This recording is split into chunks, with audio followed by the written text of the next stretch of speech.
All right, 13 minutes after 7 o'clock, and this time of the morning, we normally check in with Ryan PC Trimble because he kind of takes a look at what's trending online and then brings it out for all of us this morning. So what'd you find? All right, good morning, and good morning to everyone out there. So when you grow up with things a certain way, it's very hard to get used to them changing. And when they do, you're just kind of like, why'd you do that, you know? Well, if you use Windows, you've probably uttered something similar to that phrase a few times. Because they constantly are changing how the format looks. Well, good news, Microsoft has heard your cry, at least in one case. Microsoft says they will be bringing back the Start menu in a future update. It looks similar to the old one, but with a small tiled interface tacked on the side. No word if this comes with the April 8th update, which is free and will make the taskbar accessible from anywhere in the system, including the Start screen. Users will also be able to pin modern apps to the side of that taskbar. Excuse me. And now when they updated to Windows 8, they kind of like just redid how everything looks.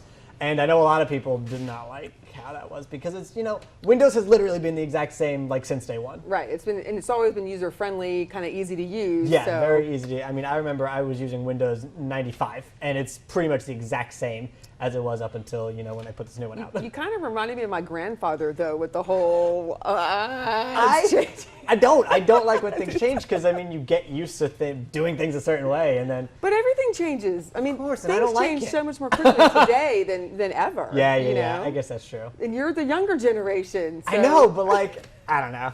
And no one really likes change. I think people pretend to like change. I'm a creature of habit. I like change. Completely admit that. I liked the new Windows 8, and I got used to it, and now I'm slightly upset that they're going to be changing it back. Well, there we go. You can. Although, at first, I did have to they had like a program that you could install that made Windows 8 like Windows 7. Yes. Oh. Yeah, I've seen so that. I had that for a everyone while. who. Yeah. It's like a crutch to like start out with. To get over. I guess that's a sign that the new way isn't working when they offer that service. If they have to basically say, well, patch this in so it's like it how it used to be. It was just such a pronounced change. So. Yeah, exactly. All right. So Amazon has entered the world of streaming devices when it revealed this yesterday. It's called Fire TV, and it will join things like Google Chromecast, Apple TV, and Roku. Now, Fire TV has dual Wi-Fi to allow you to watch things faster, and it serves high-definition images. And this is really neat. It has a remote that acts as a microphone for voice-activated searches. So you can just talk into it, like find Season 2 Arrested Development. It'll pull it right up. Wow. And it also predicts shows that you have been watching, so it'll preload them. So if, you know, like if you've been watching, you know, Arrested Development, it'll pick up right where you left off, and it'll say, hey, you like shows like this, why don't I put more up? So I think that's pretty cool, because a lot of the streaming services just kind of guess, you know, but this is apparently going to be a little more intuitive. I'm kind of new to that whole thing. You have a streaming player at your house? No, I mean, I just do the demand. Yeah. But only for like 2 shows, so I'm definitely behind the 8 ball on that service. I try and do stuff on Hulu if I can, because I like Online. Hulu. I've heard a lot of people like to do that. So yeah. The only thing, I'm sorry, go ahead. Talk about not changing, you know, the TV is, that's where I go. That's true, but then, I mean, like with our weird schedules, you know, we can't stay up past like 6 at night. Right. So anything that shows up at 6, we don't see. You know, yeah, that's why I do the demand thing, but that's easy for me. Yeah. Since I don't have cable at my house, I have to watch everything on the internet. There you go. There we go. Or on air. Or on air, but then I will never sleep. I mean, I hardly sleep anyway, but whatever. So now I do remember the process of applying to colleges as being stressful and horrible and just the actual worst thing in the entire world. And I only applied to 3 schools. But there was one 17-year-old from Long Island who figured it out because he accepted to all 8 schools that he applied to, and spoiler alert, they were all the Ivy League schools. His name is Kwazi Anin, and he says this is now the biggest decision of his life. He got a 2250 out of the 2400 on his SAT, but he claims that he's well-rounded with academics, sports, and music, blah, blah. He's really smart, and he's great, and everyone loves him. He also says his parents have been the driving force behind his success, you know, which kind of makes sense. But I just know I only applied to 3 schools, 2.5, because I didn't even finish the application for the 3rd one. And were any of them Ivy League? Nope. No, I didn't apply to any Ivy League. They were all in state. And I got into both the ones I applied to. Be interesting to see which one he decides to go to. Yeah, he wants to get into medicine, you know, so I'm not sure which the Ivy League schools, because I don't know anything about them, is kind of medicine-y. Do you guys know? I'm sure they all are. I guess they probably all are. They're all like smart, rich people schools.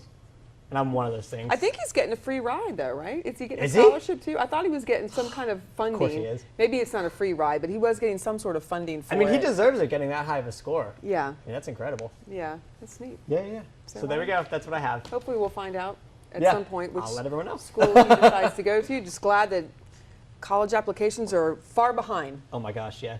You know, I don't ever want to do that again. No, absolutely not. You'll get to go through it again though soon. Let's see. Yes, in a few years. Five In years? several years. 4 years? You'll be Four- going through it again? No, probably five. Five. Junior year, Oh, that's true. You And did. don't forget, you have to pay for every application, which You is do. the best part.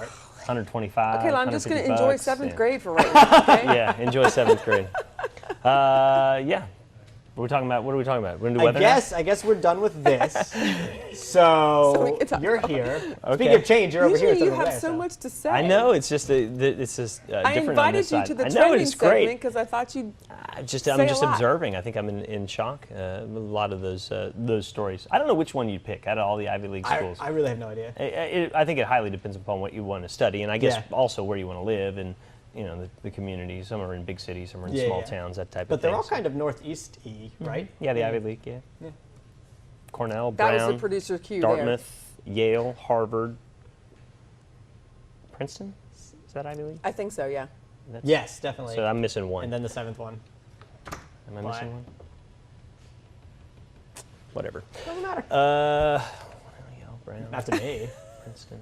I'll Google it. Do the weather. You Google So it. let's Yeah, talk we'll get about back the to I'm it. not quite forecast. sure Shall what that we? last one is. High temperatures today, moving back up into at least the mid 80s as we head into the afternoon. I want to talk about the shower chance for Saturday into Sunday.